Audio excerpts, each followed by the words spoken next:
ಸಚಿವ ಸಂಪುಟ ಸಭೆಯಲ್ಲಿ ವಿಧಾನಸೌಧದಲ್ಲಿ ಸಿಕ್ಕ ಹಣದ ಬಗ್ಗೆ ಬಿಸಿ ಚರ್ಚೆ ನಡೆಯಿತು। ಈ ವೇಳೆ ಸಚಿವ ಪುಟ್ಟರಂಗ ಶೆಟ್ಟಿ ವಿರುದ್ಧ ಸಚಿವ ಸಂಪುಟದ ಸಹೋದ್ಯೋಗಿಗಳು ಕ್ಲಾಸ್ ತೆಗೆದುಕೊಂಡಿರುತ್ತೆ। ಹಾಗಾದ್ರೆ ಸಂಪುಟ ಸಭೆಯಲ್ಲಿ ಏನೇನೆಲ್ಲ ಚರ್ಚೆ ಆಯಿತು ಅನ್ನೋದರ ಫುಲ್ ಡೀಟೇಲ್ಸ್ ಎಲ್ಲಿದೆ ನೋಡಿ।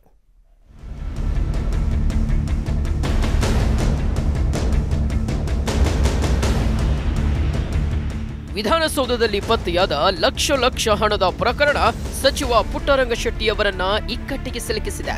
ವಿಪಕ್ಷ ಬಿಜೆಪಿಯಂತೂ ಈ ವಿಚಾರವನ್ನ ಇಟ್ಕೊಂಡು ಸರ್ಕಾರದ ವಿರುದ್ಧ ಮುಗಿಬೀಳ್ತಿದೆ।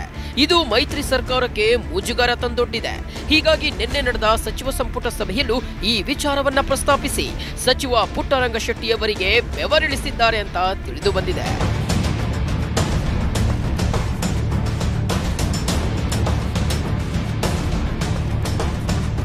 ಹಿಂದುಳಿದ ವರ್ಗಗಳ ಸಚಿವ ಪುಟ್ಟರಂಗ ಶೆಟ್ಟಿ ಮಾಧ್ಯಮಗಳ ಕಣ್ತಪ್ಪಿಸಿ ಸಚಿವ ಸಂಪುಟ ಸಭೆಗೆ 20 ನಿಮಿಷಗಳ ಕಾಲ ತಡವಾಗಿ ಬಂದರು।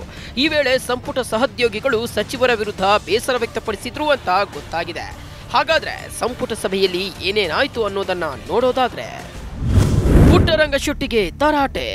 ಸಚಿವ ಪುಟ್ಟರಂಗ ಶೆಟ್ಟಿಯ ಕಚೇರಿಯಲ್ಲಿ ಹಣ ಸಿಕ್ಕ ವಿಚಾರಕ್ಕೆ ಸಭೆಯಲ್ಲಿ ಬಿಸಿ ಚರ್ಚೆ ನಡೆಸಲಾಯಿತು।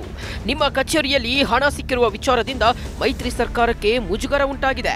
ಅಲ್ಲದೆ ಇಂಥವರನ್ನ ಕಚೇರಿಯೊಳಗೆ ನೀವು ಯಾಕೆ ಬಿಟ್ಕೊಂಡ್ರಿ? ಪ್ರತಿಪಕ್ಷದ ಆರೋಪಗಳಿಗೆ ಹೇಗೆ ಉತ್ತರ ಕೊಡೋದು? ಪದೇ ಮಾಧ್ಯಮಗಳ ಪ್ರಶ್ನೆಗೆ ಉತ್ತರಿಸೋದು ಹೇಗೆ? ನನಗೂ ಇದಕ್ಕೂ ಸಂಬಂಧ ಇಲ್ಲ ಅಂತ ಹೇಳ್ತೀರಿ, ಆದ್ರೆ ಮಾಧ್ಯಮಗಳು ಸರ್ಕಾರದ ಮೇಲೆ ಗೂಬೆ ಕೂರಿಸ್ತಿವೆ। ಅದರಲ್ಲಿ ನಿಮ್ಮ ಮೇಲೆ ಆರೋಪ ಕೂಡ ಕೇಳಿ ಬಂದಿದೆ। ಇದರಿಂದ ಸರ್ಕಾರಕ್ಕೆ ಮುಜುಗರ ಉಂಟಾಗಿದೆ ಅಂತ ಪುಟ್ಟರಂಗ ಶೆಟ್ಟಿಯ ಬೆವರಿಳಿಸಿದ್ರು। ಇನ್ನು ಕೋರ್ಟ್ನಲ್ಲೂ ಸಚಿವ ಪುಟ್ಟರಂಗ ಶೆಟ್ಟಿಗೆ ಮುಖಭಂಗವಾಗಿದೆ। ತಮ್ಮ ವಿರುದ್ಧ ಸುದ್ದಿ ಮಾಡದಂತೆ ಮಾಧ್ಯಮಗಳ ವಿರುದ್ಧ ನಿರ್ಬಂಧ ಕೋರಿದ್ದ ಪುಟ್ಟರಂಗ ಶೆಟ್ಟಿ ಮನವಿಯನ್ನ ಸಿವಿಲ್ ಕೋರ್ಟ್ ತಿರಸ್ಕರಿಸಿದೆ। ಈ ನಡುವೆ ಸಚಿವ ಪುಟ್ಟರಂಗ ಶೆಟ್ಟಿ ಹೈಕೋರ್ಟ್ ಮೆಟ್ಟಿಲೇರಿದ್ದು ತುರ್ತು ವಿಚಾರಣೆ ನಡೆಸಲು ಹೈಕೋರ್ಟ್ ನಿರಾಕರಿಸಿ ವಿಚಾರಣೆಯನ್ನ ಸೋಮವಾರಕ್ಕೆ ನಿಗದಿಪಡಿಸಿದೆ।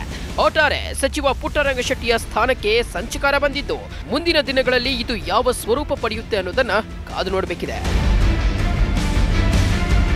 News desk TV5।